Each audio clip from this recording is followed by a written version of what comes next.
Hello, Protestant women of the chapel. I'm taking this opportunity to answer some of the questions that came into Paula and I a few weeks ago, right before the coronavirus closed off our gatherings. And so I thought we would film some questions, trying to do one a day for a week. And I've asked Milo to join us, and he's going to help me as we answer some of your top questions that you submitted. And these are questions about Marriage. So we thought we would do this together. And by we, I mean Bethany thought we should do this together. So here's question. Now, here's the first question we're going to wrestle with. How do you love someone well? So how do you love someone well when you don't know what love looks like? So we thought we'd begin by giving you an operating definition of what we mean by love. There's lots out there, but I wanted to give us the biblical definition of what love is. So for that, we're going to look at 1 Corinthians chapter 13, verses 4 through 7. Love is patient and kind. Love does not envy or boast. It is not arrogant or rude. It does not insist on its own way. It is not irritable or resentful. It does not rejoice at wrongdoing, but rejoices with the truth. Love bears all things, believes all things, hopes all things, endures all things. Love never ends. And there's a lot there. Yes. So I think it's obviously it's one of those that when you press into that definition, you can kind of unpack each of those little love is or love does not things. And I think that's the important thing is culturally, we're given definitions of what love is, whether we like it or not, from romantic comedies or the types of homes we were raised in or the types of relationships maybe we've had in the past or the relationships we've seen in others. And so we cultivate a definition that I think sometimes can be helpful or hurtful. So it could be unrealistic or one-sided and not really balanced. So this helps us not even know what it is and then what it is not. All right, so and the second thing that we said, because we looked at this question, sort of discussed it before we got in front of the camera. So the first thing we got to do is we got to define it. Mm-hmm. The second thing we have to do, and you said this, we have to be mindful of it. So it's kind of like if you take this definition and sort of let it wash into your brain and heart, mm-hmm. It gives you something to pray about, gives you something to think about, gives you some bullseyes. It's something to be proactive about and not reactive. Our whole day, I can live here with my family and just react to what they need, what they say, what they want, and not feel like I'm proactive about my day, what I want to read, how I want to answer, how I want to think about things.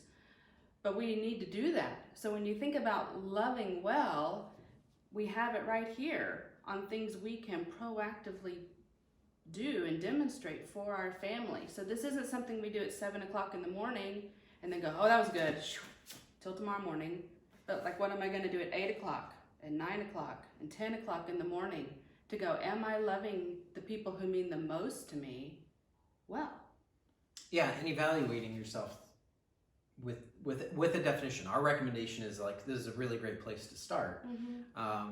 And kind of evaluating yourself by those things, while at the same time demonstrating a lot of grace to yourself. Yes.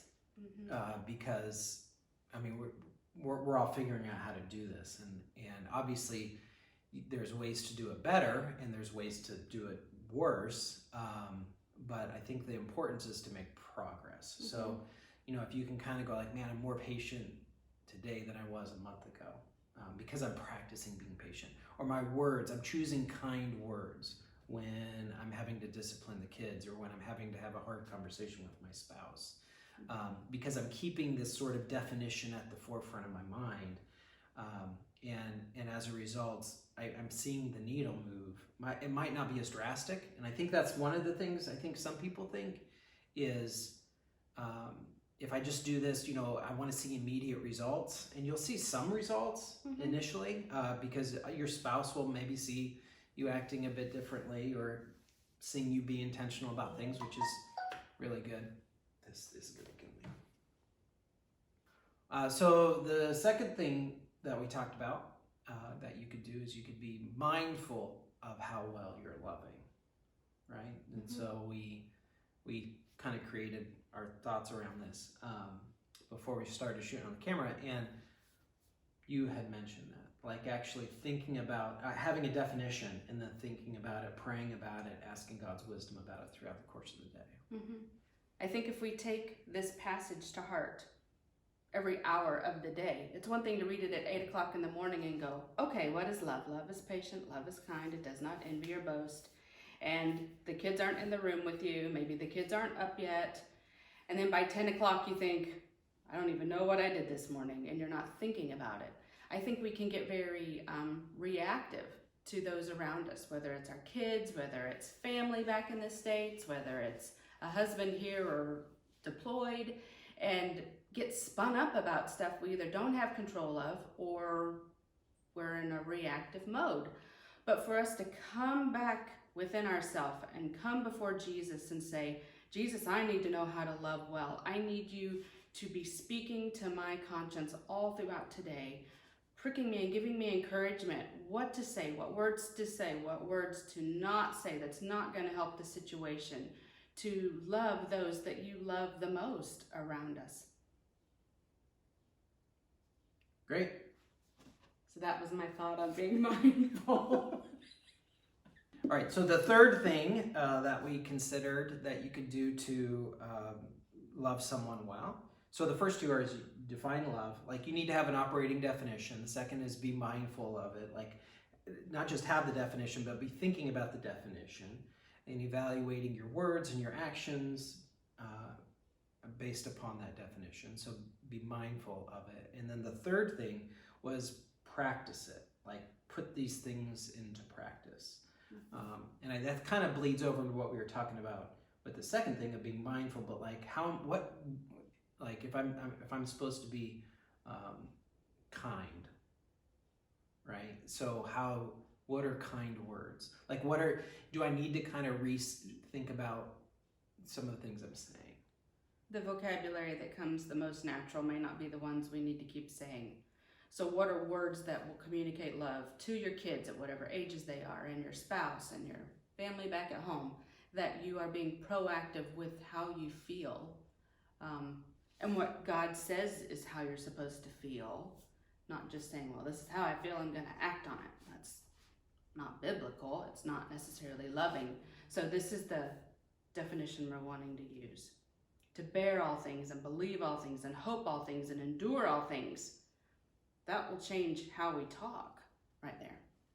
Yeah, and I think it's important that, what I love about this definition is it's action oriented. And I know there's some folks that I don't feel like loving. Got it. As an adult, there's lots of things we have to do when we don't feel like it. So it's kind of getting beyond that, maturing beyond that, and going, I'm going to have to just do this. I'm going to have to hope. Because I'm going to choose to hope versus despair. I'm going to have to bear this, even though I don't want to, but this was the obligation. This is the responsibility I took on. This is the commitment I made. So I'm going to bear that responsibility, even though I might be tired and I might be worn out. I'm going to do this. And I think, especially if we operate off the definition the scriptures give us, the Lord promises to give us the strength to execute these things. He promises to give us the discernment to know how to do it in a way that not just benefits our walk with Him, but actually benefits His walk with others that are within our household or even with our spouse. So I think there has to be an intentionality around those things of doing it. Not doing it when you feel good, not doing it when it's convenient. That's, that kind of is easy.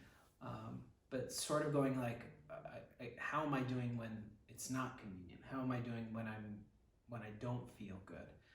And I think there's something sacred that gets introduced from God when that takes place, because you're stepping up and honoring that commitment and that responsibility you made to your spouse. Mm-hmm. Okay, the fourth thing. Okay. The fourth thing was you have to see it. Mm. What did we mean by that? Mm. So the question again is, how do you love well? And so how do you see it? How do you see love? Well, one of the things we did years ago, and we still enjoy doing it, is that when we saw a couple loving each other well, we made notes and we would talk about it later. Whether it was at lunch, or we'd go on double dates, or we would go to a conference and see a couple, or somebody in our church that was 5, 10, 15 years ahead of us. And we would ask them questions. How do you handle this? What did you do when that happened? And find those mentors in your life that you can be real with and honest with. And if I can jump into that, and they'll be real and honest with you. So not just finding folks that, you know, they're on a stage and you've kind of got you only get about 45 feet within proximity, but folks that you actually see how they handle conflict. You see how they handle disappointment. You see how they praise one another when people aren't looking.